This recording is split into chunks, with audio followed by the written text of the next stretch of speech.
गांव, जिस गांव में घुसते ही आपको हर तरफ गाय नजर आने लगती है। इतनी गाय शायद ही आपने एक साथ देखी हो। आखिर इस गांव में इतनी गायें क्यों हैं? साथ ही गांव में एक ऐसा मंदिर भी है जो पूरी पृथ्वी पर एकमात्र मंदिर है जहां भगवान विष्णु की मूर्ति है। ये मंदिर द्वापर युग का बताया जाता है। तो आइए चलते हैं इस अनोखे गांव में। देश का इकलौता मंदिर, यहाँ हत्या का पाप धोने आते हैं लोग। द्वापर से लेकर कलयुग तक धुल रहे हैं पाप। बावड़ी में स्नान से धुल जाते हैं पाप। असुर राजा ने किया था निर्माण, कर्ण ने भी यहाँ किया था प्रायश्चित। भगवान कृष्ण ने दिखाई थी मुक्ति की राह। एक छोटा सा गांव जहां हर तरफ गाय नजर आती है। ये गांव द्वापर युग से ही महत्वपूर्ण माना जाता है। माना जाता है भगवान कृष्ण के समय से ही ये गांव मौजूद है और यहाँ बना ये कुंड और ये मंदिर भी। ये मंदिर दुनिया का एकमात्र मंदिर है जहां भगवान विष्णु की 8 भुजाओं वाली मूर्ति है। इसका उल्लेख वेद और पुराणों में भी मिलता है। इस मंदिर का महत्व स्वयं श्री कृष्ण ने राक्षस बाणासुर को बताया था। पौराणिक महत्व के साथ ही यहाँ एक ऐसी प्रथा द्वापर युग से चली आ रही है जिसका जिक्र गरुड़ पुराण में मिलता है और ये प्रथा द्वापर युग से अनवरत चली आ रही है।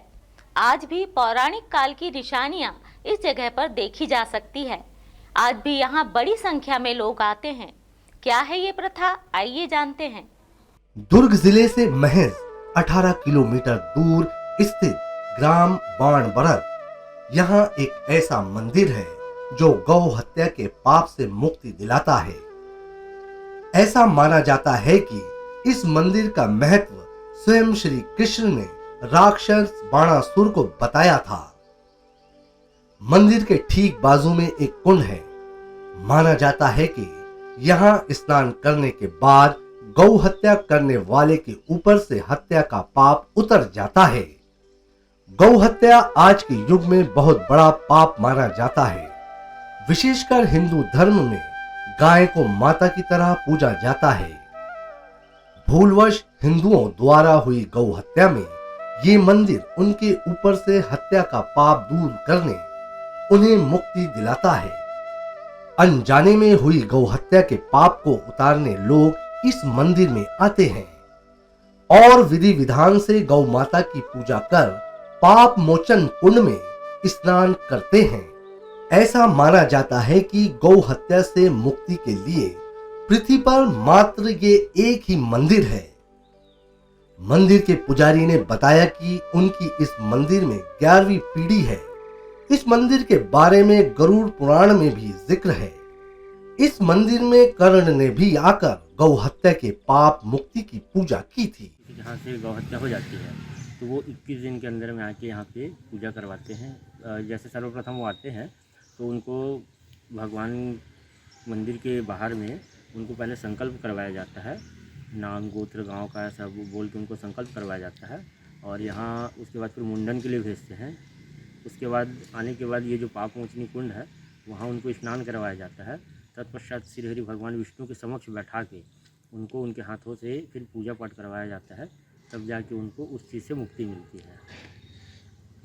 और अगर किसी के हाथ से जैसे गौ हत्या हो गया और वो छुपा दिया, किसी को बताया नहीं या यहाँ नहीं आया, तो वो साल भर 2 साल 3 साल बाद आएगा, लेकिन आएगा ज़रूर। उसके लक्षण भी हैं, जैसे खाने में खून दिखना या शरीर में कीड़ा चलना, पानी में खून दिखना या एक झझक उसको लगे रहेगा। तो फिर बाद में यहाँ आते हैं, 2-3-4 केस ऐसा हो गया है और फिर यहाँ आने के बाद पूजा पाठ करवाने से वो सब नॉर्मल हो जाता है। बाणबरत के प्राचीन चतुर्भुज विष्णु मंदिर की प्रचलित कथा के अनुसार कहा जाता है कि द्वापर युग में भगवान कृष्ण और राक्षस बाणासुर के बीच भयंकर युद्ध हुआ। जब बाणासुर युद्ध में पराजित होने लगा तो उसने छद्म रूप धारण कर कृष्ण की गायों को मारना शुरू कर दिया। एक दिन उसे अपनी गलती का एहसास हुआ। तब उसने भगवान कृष्ण के चरणों में पहुंचकर उनसे गौ हत्या के पाप से मुक्ति का रास्ता पूछा। जिस पर भगवान श्री कृष्ण ने उसे कहा कि बानबरद नामक जगह पर एक बावड़ी में जाकर खुदाई करना, खुदाई में मिले विष्णु की प्रतिमा को मंदिर में स्थापित करके बावड़ी में स्नान और पूजन करना, तब जाकर गौ हत्या के महापाप से मुक्ति मिलेगी। राजा बाणासुर ने ठीक वैसे ही किया। किसी कारण गौ हत्या का पाप लग जाने के 21 दिन के अंदर विधान पूरा करना पड़ता है, तभी गौ हत्या का पाप मोचन पूजा फलित होती है। पुजारी ने बताया कि छत्तीसगढ़ में प्रचलित मान्यता के अनुसार गौ हत्या का पाप लगने के बाद उस व्यक्ति को 21 दिनों के लिए गांव से बाहर कर दिया जाता है। गांव के बाहर रहकर वो 21 गांव से भिक्षा मांगता है। भिक्षा में मिले पैसे और अन्न लेकर बानबरद के प्राचीन पाप मोचन कुंड पहुंचता है। यहाँ पहले वो मुंडन करवाता है। बरेट समुदाय के लोग उसके कपड़ों को शुद्ध करते हैं, जिसके बाद पाप मोचन कुंड में स्नान करके भगवान विष्णु की 5 परिक्रमा करता है। तत्पश्चात भगवान विष्णु के समक्ष गौ हत्या पाप मोचन पूजा पूरे विधि विधान से की जाती है। फिर प्रसाद लेकर पूरे गांव को भोजन कराकर उसे समाज में पुनः शामिल किया जाता है। इस तरह गौ हत्या के पाप से उसे मुक्ति मिलती है। लोगों की ऐसी मान्यता है कि तब से लेकर आज तक बानबरद में गौ हत्या का पाप धोने लोग आते हैं। ये दुनिया का इकलौता मंदिर है जहां गौ हत्या का पाप धुलता है। ये खास रिपोर्ट हमारे लिए भेजी थी दुर्ग से अतुल शर्मा ने। ऐसी ही रोचक और पौराणिक कथाएं मैं स्मिता जोसेफ आपके लिए लेकर आती रहूंगी। फिलहाल मुझे दीजिए इजाजत। नमस्कार। जनता की आवाज हमारी मुहिम।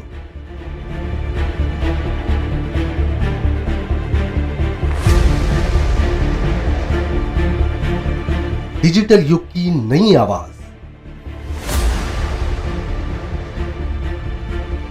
जनता का भरोसा, जनता की जीत, जनता का मत, ये सारी चीजें जब दावे करती है, हारती है, तो ईवीएम पर सवाल क्यों? आपके लिए सबसे बेहतरीन हमारा प्रयास। इस वक्त की सबसे बड़ी खबर आपको बता रहे हैं।